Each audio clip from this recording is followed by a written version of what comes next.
चकवाल में सीसीडी एहलकारों की फायरिंग के बाद बच्ची के जाँ होने पर सीसीडी की क्या वैल्यू रह गई है? इंसाफ का तकाजा तो ये है कि सीसीडी से गलती ज़रूर हुई है चकवाल में, लेकिन ये गलती की बुनियाद पर पूरी सीसीडी क्राइम कंट्रोल डिपार्टमेंट जो पंजाब में क्राइम का खात्मा किया है, उनकी कुर्बानियों को रायगां नहीं किया जा सकता, क्योंकि सीसीडी भी हमारे ही जवान हैं, हमारी ही कम्युनिटी में से हैं।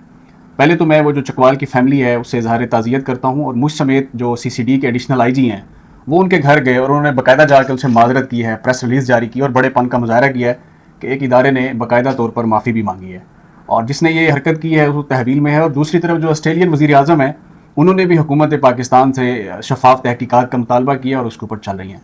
तीसरा कि जो बेटी ऑस्ट्रेलिया में रहती है या पाकिस्तान में रहती है या अमेरिका में रहती है या गज़ा फ़लस्तीन में रहती है, वो कॉमन है, एक जैसी माँ बहन बहू बेटी हमारे माशरे में, हमारे कल्चर में साझी है।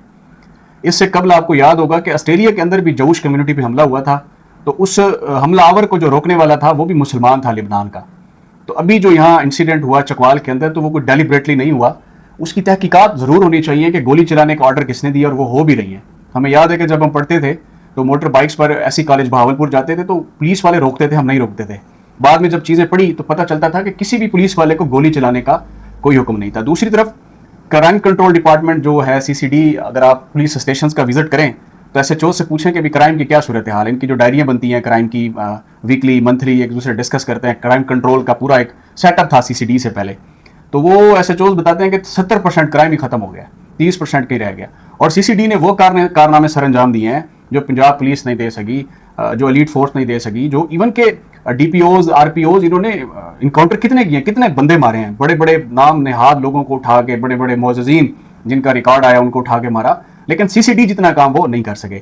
इसमें कोई शक नहीं कि सीसीडी के भी लोग हमारी कम्युनिटी में से हैं, उनकी माएँ बहनें बहू बेटियाँ भी हैं, वो भी इस दर्द को समझते हैं। लेकिन एक गलती की वजह से नेशनल काज बनाकर उसको सीसीडी की बाकी चीज़ों को डैमेज करना मेरा ख्याल में ये मुनासिब नहीं है। और मैं इसमें एक और चीज़ ऐड करता हूँ, जनूबी पंजाब के शहर लोधरा में, क्या रोड पक्का उसकी तहसील है, वहाँ से एक लड़का था अमीन बोका। अमीन बोका जनूबी पंजाब में वारदातें करता था, तो वो उसका स्टाइल ये था कि जब उसने वारदात करनी, यंग एज था, पहले वो ना क्लाशनकोव से AK-47 से, मतलब एक नाम है मुझे तो ये भी नहीं पता, वो पहले ब्रस्ट मारता था गोलियों का, 15, 16, 20, 22 गोलियों का ब्रस्ट मार के खौफ हरास फैलाता था, बाद में वो वारदात करता था। लोधरा में कई फैमिलीज़ में जब उसने वारदात की, डकैती की, तो वो जिना बिल जबर भी करता था, ज़बरदस्ती जिना भी करता था, उसके बाद वारदात करता था। तो यही सीसीडी थी, उसको पीछे लगी रही। और अमीन बोका ने, उनके 3-4 जवान हैं, शायद कुजैद चाचड़ है, कसवर हुसैन है, कोहबदार है, या उनका जो सीसीडी का लोधरा का सिविल उनका जो ऑफिसर है, district officer, I think Tahir Ijaz साहब हैं, मैं नाम गलत नहीं ले रहा। बाकी जनूबी पंजाब के काफ़ी सारे लोग थे, उनके बाकायदा तस्वीरें लगा के उसने उसको थ्रेट किया हुआ था कि मैं आपको मारूंगा। सीसीडी ने उसको भी मारा है। सीसीडी ने गली मोहल्ले के जो चौधरी थे सो कार्ड, उनका खात्मा किया है। देखें हमारी बेटियां जब सोसाइटी में चलती राह चलती, सीसीटीवी फुटेजेस कितनी सोशल मीडिया पे वायरल हुई हैं कि वो घरों को जा रही हैं और पीछे से उनको हरकतें करके निकल जाते हैं। हाफ फ्राई का रिवाज आया, उसके बाद नेफे में पिस्टल चल गई, ये मुतारफ करवाया सीसीडी ने। रावलपिंडी, मैं तो इस्लामाबाद में होता हूँ ना, बड़े बड़े धरनाट किस्म के बंदे यहाँ से उठा के फारिग किए हैं। सीसीडी इटसेल्फ एक इदारा है, एक शनाख्त है, और इसमें कोई शक नहीं कि माशरे में उन्होंने सुकून लाने के लिए अपनी जो कोशिशें हैं अनथक, वो बरूए कार लाई हैं।